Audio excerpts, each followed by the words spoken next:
Bonjour, chers camarades, je vous salue cordialement au nom du Parti communiste du Luxembourg, le KPL. Je m'appelle Alain Herman et je suis membre du comité central et également membre du comité exécutif du parti. En ce qui concerne ma fonction dans le parti, je suis le vice-président. Lors de ces élections pour le Parlement de l'Union européenne, le Parti communiste du Luxembourg se concentre sur les domaines du démantèlement social et de la militarisation. Les deux vont naturellement de pair. Dans cette brève allocution, je voudrais me focaliser sur notre programme pour la paix qui constitue une partie essentielle de notre travail. Le KPL est un élément central du mouvement pacifiste du Luxembourg.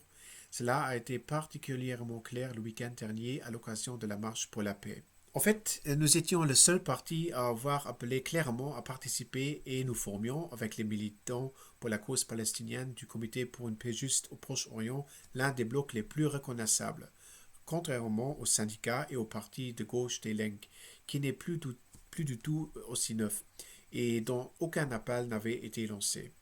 Cela nous déçoit bien sûr, car ici, comme dans toutes les luttes sociales, c'est l'union qui fait la force, surtout en ce moment dangereux.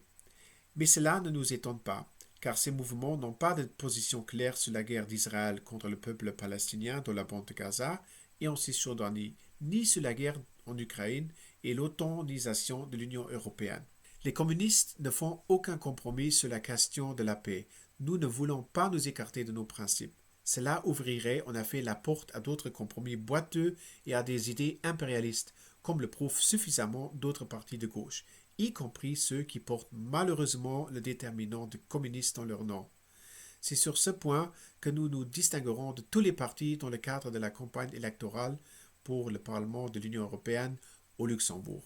Les nouvelles livraisons d'armes, de munitions et d'argent à l'Ukraine par les États membres de l'OTAN et de l'Union européenne ne mettront pas fin à la guerre, mais augmenteront au contraire le risque de son extension, entraînant toujours plus de morts et de blessés, toujours plus de destruction, toujours plus de souffrances humaines.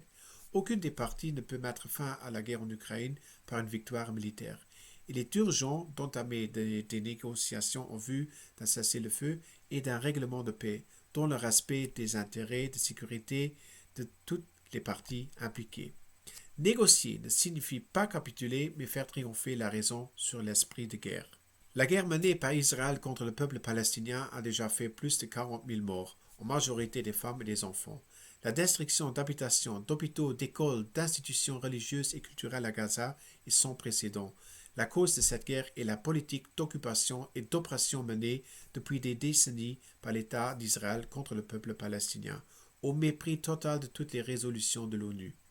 En dépit de tous les appels à un cessez-le-feu, les armes continuent d'être livrées à Israël, notamment via l'agence de l'OTAN NSPA au Luxembourg. L'OTAN et l'Union européenne ont lancé des programmes d'armement qui bafouent tous les critères de la raison humaine. Sous la direction des États-Unis, l'OTAN élabore de nouveaux programmes pour des armes nucléaires modernisées. La base de Buchel, située à quelques kilomètres de la frontière luxembourgeoise, est également concernée. Cette base serait l'une des premières cibles en cas de guerre nucléaire, avec les conséquences que cela implique pour notre pays. Cette politique dangereuse doit être stoppée. C'est pourquoi le Parti communiste du Luxembourg exige l'arrêt de livraison d'armes, de munitions et d'argent à l'Ukraine et une ouverture immédiate pour des négociations.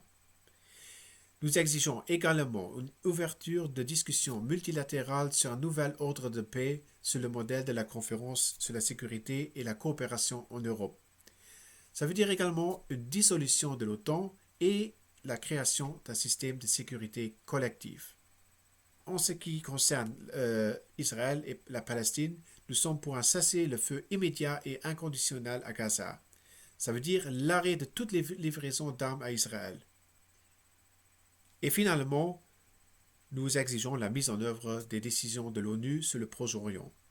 Ça veut dire, en fin de compte, la création officielle d'un État de Palestine.